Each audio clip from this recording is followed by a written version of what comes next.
Coming up, with the New York Football Giants set to host the Detroit Lions on Sunday, we'll start to take a look at some of those key matchups where the Giants can have success. Injury updates that could change things a little bit. Back end, we're going to have Andy's bet of the week. And coming up on the front side, though, some more comparisons with those Buffalo Bills and what they lost in Brian Daboll.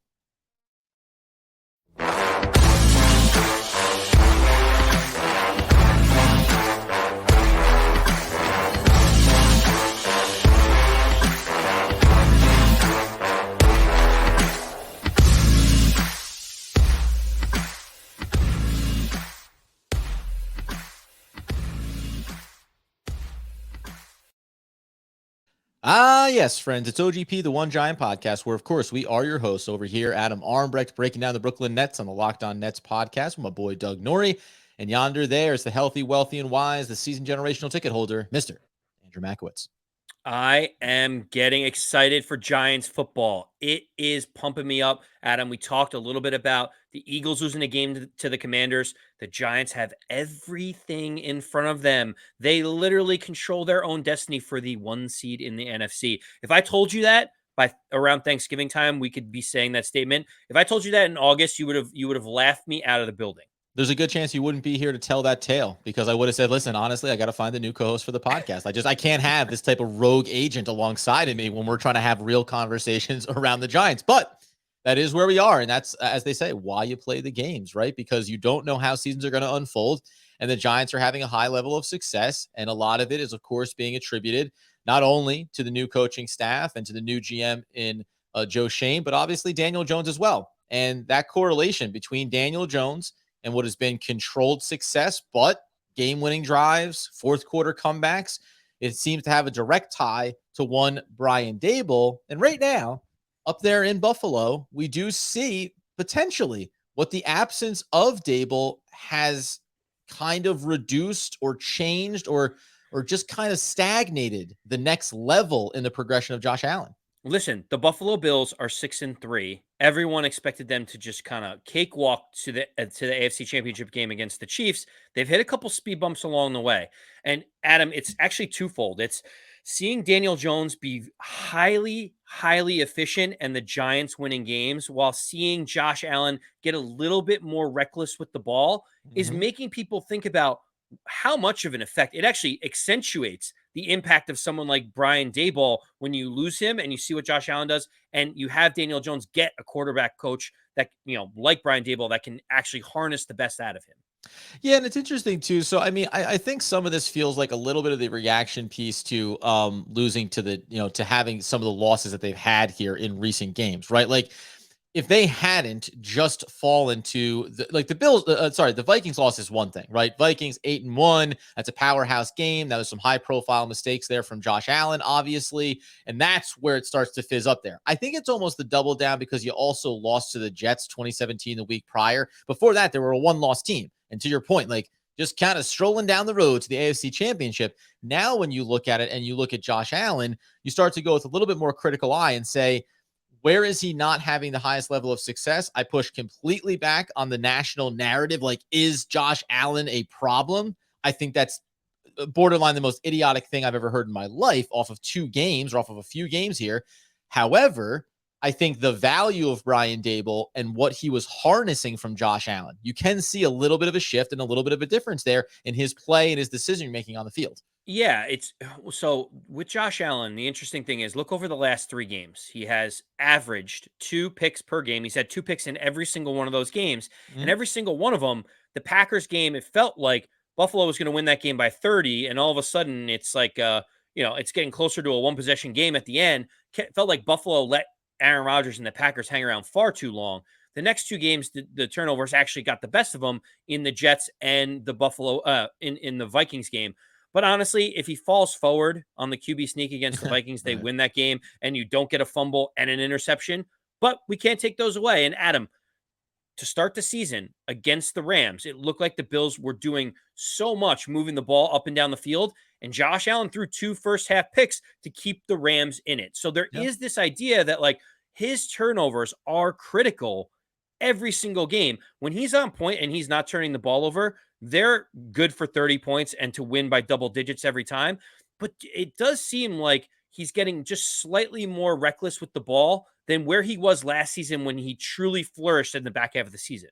Well, listen, 10 picks on the year, right? And excuse me, 6 of those coming in the last 3 games, as you mentioned. So it's been more high profile. My only pushback on this is going to be in that win over Green Bay when he threw 2 picks. He had an 85 QBR. He had a 64 QBR against the Jets. He had a 69 QBR in the losing effort against Minnesota. So what ends up being the case for me, and in a positive way, I'll tie this to Brian Daboll, is that Josh Allen needs to do everything in order for that team to be high level successful. And that's not a bad thing. Every best quarterback, franchise quarterback, that's what you want them to be in a position to do. Now it comes down to, is that team built the perfect way? Did they do everything they should have in this offseason to make sure that Josh Allen didn't get himself into a 3-week stretch where he was throwing 6 picks? And that comes down to the running game, the contrast that Brian Daboll has for himself in Saquon Barkley to help Daniel Jones be better. Yeah, and when you think about, obviously, Daniel Jones is not the quarterback that Josh Allen is. No, it's going to be very little chance that he will get to that ceiling, just knowing the arm talent that Josh Allen has, all of the measurables that Josh Allen has. But what I think ultimately Brian Daboll realized.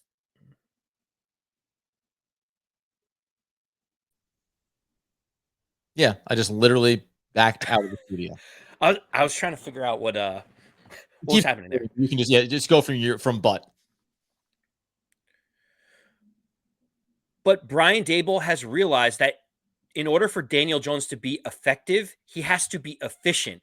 Josh Allen, you want almost as many at bats as possible because he can do unbelievable things and he can break huge plays. But when you look at Daniel Jones, you say, I don't want you to have the same amount of at bats as Josh Allen. I want to make sure I rein those in a little bit because we'll get the best version of you. And there's nothing wrong with that. When you look at like efficiency of an offense, the Giants since week 4 are second in the league behind the Chiefs in efficiency on offense. And people may laugh at that because the Giants aren't putting up 30 or 40 points, but that goes to show that Brian Daboll's like, I know how much we need of XYZ on offense. Yes. And right now it looks really good. Yeah, and I think that's the biggest takeaway from this. It's like Josh Allen is the tent pole that you're holding up this statement around. It's really just Brian Daboll is proving that he knows, give me the ingredients and I can figure out how to comprise them together for success, right? Is it long-term? Is this forever? If you played these games, 1,000 times, will the record always be as good as it's been for the Giants? Maybe, maybe not, but it's just the value that Brian Daboll has brought to this team and clearly to Daniel Jones as well. That being the case, man, the other thing that we wanted to touch on here before we get to the Detroit game is you mentioned you have to win the games you're supposed to win. You got to bank those wins when you can. And the Giants did that job against Houston. Now they have to do that job against Detroit. But as we talked about yesterday, when we looked at the schedule, nobody was out there saying, of course, obviously Philadelphia is going to lose to the Commanders on Monday night for their first loss of the season. So now there's 2 levels to this.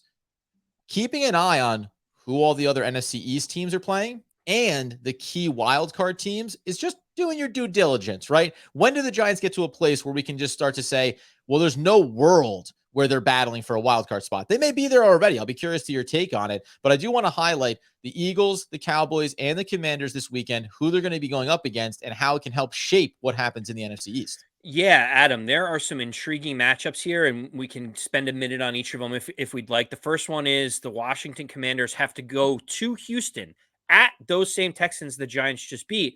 I find this game fascinating. Most people are like, oh, what a snooze fest, right? But I think what the Commanders have proven is that they can beat anyone on any given day, like the Philadelphia Eagles that they just beat on Monday night. But also, they're basically a 500 team for a reason. They lost a bunch of games with Carson Wentz, but Taylor Heinicke can throw you in a game. He can very quickly throw you out of a game. Don't be surprised if that game is close or that the Houston Texans end up winning, because that feels like kind of how the Commanders are. Every game is a coin flip. Yeah, it's interesting, man. I'll be honest with you. Houston, if you want to talk about the template and see what the Commanders did against Philadelphia, time of possession control, using that running game effectively, right? Playing smart football. Listen, it's going to come down to Taylor Heinicke not having any turnovers. But remember, he has had 4 games now for this team. The team is 3-1. So just the reality check. Front end of the season where they're losing games, that's Carson Wentz problems. Heinicke is a guy that this team seems to rally behind. So while I agree with you, and I said this about Houston at the time, not an automatic win for the Giants when they went into that game, I'm not calling it an automatic, but walking into it, I'm looking at it as, don't be surprised if the Washington Commanders, who are holding one of those wild card spots, are putting another one on the board.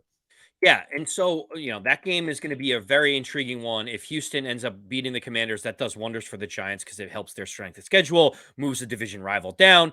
Let's go Texans if you're a Giants fan. Yeah. Moving Safeguards against playing the Commanders 2 times later in the season as well. Right. Exactly. And so the next game up is the 1 o'clock match. Those 8-1 Philadelphia Eagles now have to go to Indianapolis and play the 4-5-1 Colts. Sure. And if we looked at this on the schedule for everyone 3 weeks ago, and we're like, look at this dumpster fire in Indianapolis. Like, they can't get their head on straight. They're firing offensive coaches that aren't calling plays. They're switching quarterbacks. They're benching Matt Ryan for Sam Ellinger, who's not doing well. It looks like all these tumultuous things happening. Fast forward, Eagles lose a game to the Commanders. Jeff Saturday steps in. The Colts get a uplifting victory with Matt Ryan at quarterback, who looks like he still has something left. That game actually is more intriguing than it looked even, say, 10 days ago. Yeah, I don't. So I'm gonna. So it feels like you're teeing them up for me to knock them clear out of in the other direction of the park. I'm going opposite field with these. Eagles lost the game. They're gonna want to be revenge. It's a nice story for the Colts. Yes, it was against the Raiders. Like, let's just cut and paste this thing. McDaniels is not an NFL level coach. We've seen that story now multiple times. So it's a good win for the Colts. Matt Ryan, you look at the numbers, touchdown 222. I'm tentative at best here. I actually think from a Jeff Saturday standpoint, bit of a unfortunate situation that the Eagles just lost their first game of the season. I think that the Eagles are going to win this one and at least keep things tight at the top of the division. If you're a betting man, just think that line is +7. For the Indianapolis at Colts, home. The Colts are getting a I touchdown don't at mind home. that. I don't, from a betting perspective, I don't mind that. Getting a touchdown at home after the team got a little bit of a lift, but we know you get that interim coach lift. Who knows how sustainable it is? We obviously think Philadelphia is a little bit more talented. Yes, sir. Last one, though. Biggest one. We went from the appetizer to the entree to now to the dessert, which happens to be the 4:25 game between the Dallas Cowboys at 6-3 and at the 8-1 Minnesota Vikings. Yeah. Adam, this one has huge ramifications all over the place. When you think about the Giants play the Vikings, the Cowboys are in the mix in the division. One of these teams, presumably, if they don't tie, has to lose, which is going to help the Giants, but it kind of catapults the other one into a really good position. Where's your head at in this game? This is an interesting one to me because I can't believe we're saying it, though. Dak Prescott as the quarterback of the Dallas Cowboys certainly creates more interesting games for them than not. It's just, it seems like they can't figure it out. We all agree he's the best quarterback option for them. He plays at a high level, but I mean, we talked about with Josh Allen. You talk about talk about with Daniel Jones, any quarterback, there is the best version of what that quarterback should be doing. And Dallas seems to struggle to figure that out with Dak. Am I hoping? And sometimes you say you don't want the team to lose before you're going to face them. We know the Giants are going to play on a short week against Dallas on Thanksgiving. I hope Dallas loses this game. If I'm picking the pecking order, I got 2 games against Philly. I want those to be toe-to-toe for the division. Philly can go ahead and win. I want the Commanders to beat those Houston Texans, and then I want Dallas to lose because I want them to be in the muck and in the mire against one another inside of this division. Why do I want that, Andrew? Because the last game of the season is going to be the Giants taking on the Eagles and the Cowboys taking on the Commanders. I want an NFC East bloodbath all the way down the stretch. Wow, I just want the Giants to win comfortably. That's all I want. So that's the Giants, though. I'm talking about these other sons of bees. I get it. Interesting note about this game. The Vikings are at home at 8-1, and they are underdogs, getting 1.5 in the game, too. which is crazy. I call me crazy, but I like all 3 home underdogs against the rest of the NFC East. Maybe a little parlay going on in there at some point. But obviously, we move past those games. We want the home dogs to win just for the Giants' sake. And now we get to the New York Giants against those pesky, hard-fought, tough as nails Detroit Lions. And just don't forget that San Francisco will be playing on the road at Arizona. Little wild card, basement of the wild card. But again, we almost don't want to talk about that because the Giants are too good. They're too good to be hanging on to wild card. Eye on the prize, Adam. Eye on the prize. Right. The division is still intact. Let's go. You're gosh darn right. And that's why this game against Detroit is so critical. Now, we talked yesterday after we finished recording, kind of a little gleam about where I was maybe thinking about going from this. When we talked about the Houston game, we both agreed was going to be a win. I didn't think it was necessarily going to be the easiest one, but they would get there. We talk about trap games, man. I called this going into that bye week, taking on Seattle. I don't know just yet. Honestly, it's going to be a real-time decision here. But this Detroit matchup is the kind of game that has the potential to be a high scoring affair. And it just introduces a different version for the Giants that you have to have real potential concerns around because they haven't shown they can do it. And you have some injury updates that could make it even harder to maybe get explosive on the offensive side of the ball.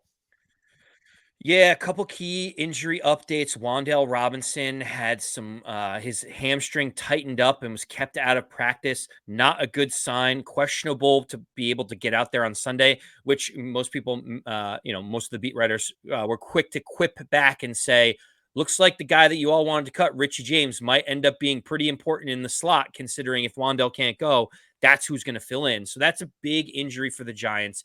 Something to keep an eye on as we get into the weekend. The other big injury is Joshua Zudu. Looks like he has a necking issue. Don't know if he's going to be available. There's rumblings that Shane Lemieux is going to be activated off the IR and almost be plugged in immediately at left guard. My initial reaction is like, all right, next man up. Like, we've done this all year, Yeah. but these do feel like significant injuries. Yeah, and I guess the question becomes like, do you fear the Detroit Lions defense? Because again, we can go back over this. Okay, no Wan'Dale Robinson, but we haven't had Wan'Dale Robinson for big stretches. Certainly, Hodgins was brought in. He caught a couple of balls. Doesn't look like Kenny Golladay is going to be a part of anything anytime soon. So, and again, Richie James. Let's be clear here. His blunders came in the return game. Remember early in the season when he had to step up and fill in for the absent Wan'Dale Robinson and for the injured Kadarius Toney, he was actually really good and consistent. Like, I can paint a picture for you here just from the receiving standpoint that because Darius Slayton has reemerged and really shown himself to be a reliable resource for Daniel Jones, I don't necessarily lack confidence in going out there with Richie James, Darius Slayton, and then Hodgins, who, while Daniel Jones and he may be developing their chemistry, he knows the system from Buffalo. So, I don't hate this, and I'll throw out another layer there. But I mean, are you really concerned about the wide receivers before we talk offensive line? And then I'm going to give you a very big caveat.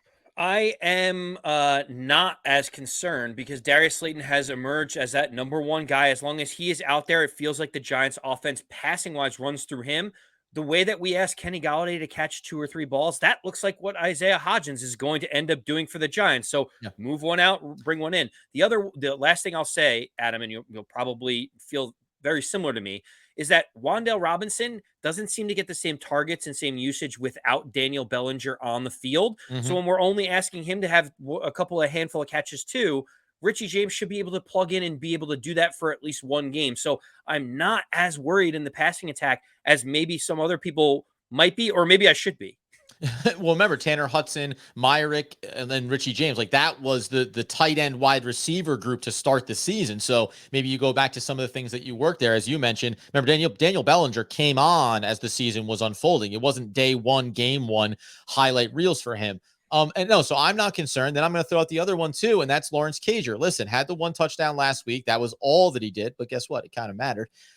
He is more of a receiving tight end. He did enough in the blocking capacity that they felt comfortable to have him out there. That's a different dynamic. So I also think that you have the flexibility and the options there. And I'll even go a layer deeper on this on the offensive side.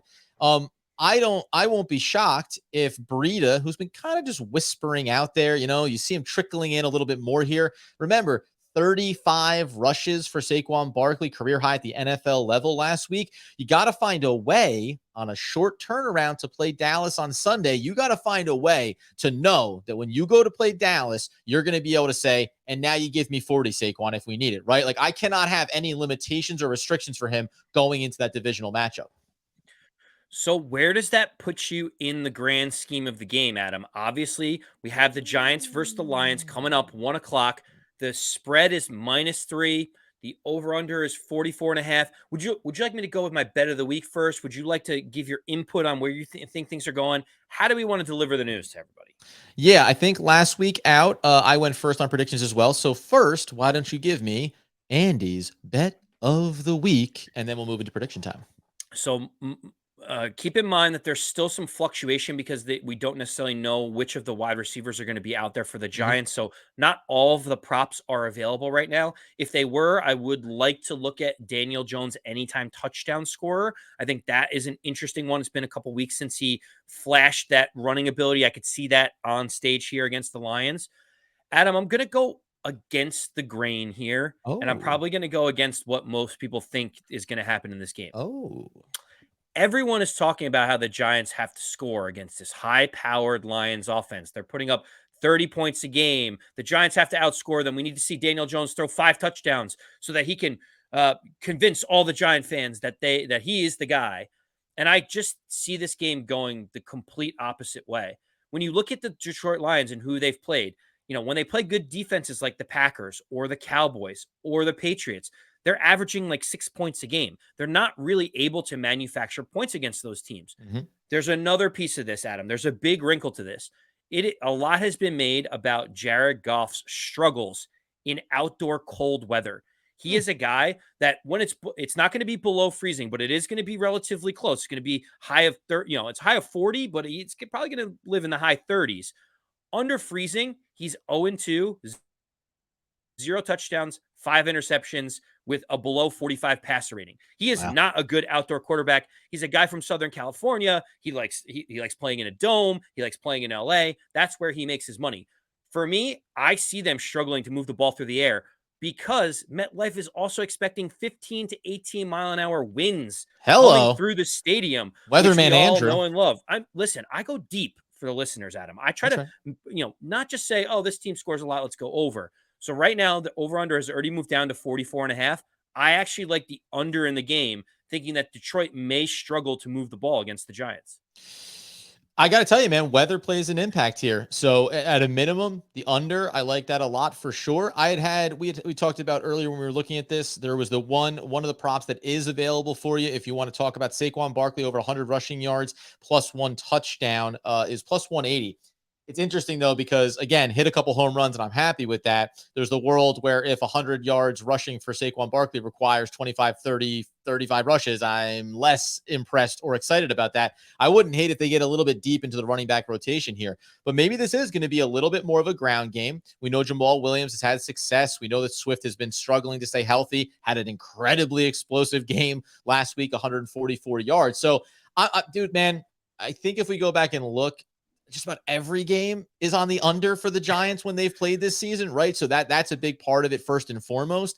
And you're talking, I guess, man, 44, that's only 2017, 23-17 is is almost the over there. So I mean, you're dancing on the edge of it. That being the case, then what is your prediction for this game? Where do you think Yeah. this game is going? What is the outcome? So keep in mind, I think that the Lions are going to struggle to move the ball through the air. They are top 10 in passing yards per game in the NFL. I think that the weather plus the Giants defense against Jared Goff with all this wind, I see it playing a factor and them not being able to move the ball. And because of that, I do still think that the Lions are going to be able to get in the end zone at least once, maybe twice. Going to be a tightly contested game. I've got the Giants winning 24-17, being able to cover the spread, just staying under the line of 44.5, and the Giants controlling the pace of play in this one. Boy, I got to tell you, man, because I want to try to pull up this on your line of thinking. I'm very curious about. There was a line on scoreless quarters, and if you're talking about just a couple of scores for Detroit, would you be willing to go down that line, a scoreless quarter for the Detroit Lions? 'Cause I think it might have been like plus 550 on a scoreless quarter for Detroit. Just I want to throw that out there before I give my prediction. I mean, if you're telling me the first quarter you get 5-1 on your money if Detroit doesn't score, I'm all in on that. The tough part about those bets is like you never know where the first quarter ends. They could end up like starting the second quarter on the 10-yard line of the Giants. It's a little bit of a coin flip when you go through the quarters, but Sure. I don't know. I think that, I mean, obviously the Lions can score a ton of points, but I think they're going to go under their average for the season. And the Giants, if they get over that magical 20-point mark, basically any game that they've won, they've been over 19 or more points. If they can just get over that, I think they win this game. Yeah, it's interesting, man. You go back, you look at these scores. The Detroit Lions have given up 30. They gave up 9 against Green Bay, as you were highlighting that game a moment ago. But 31, 24, 29, 48, 28, 36, 38, all the way back, right? Now, that number is coming down a little bit as they've gone over their season. They're certainly playing a little bit better defensively. The Detroit Lions also, though, they've played 4 of the better scoring defenses in the league over the course of this season. Top 15 teams. The Philly Eagles are included in that. The New England Patriots are included in that. And when they've played them, it's kind of a mixed bag. Remember, they played New England just a few weeks ago. One of the better defenses from a scoring perspective got absolutely shut out by them. So the question becomes to me is, how does this defense play? I think maybe we touched on it a little bit last episode. Remember, the Houston Texans game and the last few games for this Giants defense, they have been able to get turnovers, multiple turnovers on a game-to-game basis. Do I think that Jared Goff is capable of throwing up in the wind? Of course I am. However, in that Houston Texans game, we were only the lack of a fumble away from Houston going in there. You mentioned that. 6 red zone trips, 1 score for Houston. That means they had 6 opportunities, though, to score. On the one hand, you say, yeah, because we're a dominant defense and we make plays when it matters most. On the other side, you say, we allow teams to be in positions to put up points. So the question becomes to me, are you going to be able to shut down this team? Is the weather going to do enough to stymie what Detroit wants to do offensively? And do you keep them out of the red zone more often than not? Some windy field goal attempts, right? Man, this one's really hard for me because I'm only growing in confidence around this team. And you took care of business against Houston. Dude, this will be the first time that my streak comes to an end. I hate to do this, but I feel like that short turnaround and that massive divisional win against the Cowboys is maybe going to be a big response to a disappointing loss at home to the Detroit Lions. It's hard for me with the weather conditions, etc., but this is a team that can move the ball in Detroit. They have a lot of weapons in the receiving room and in the backfield. Remember, wind elements. If they throw everything at Saquon Barkley and try to make it a passing game, then Daniel Jones has the same task in front of him as Jared Goff, and then you get into the receiver room and what's going to happen.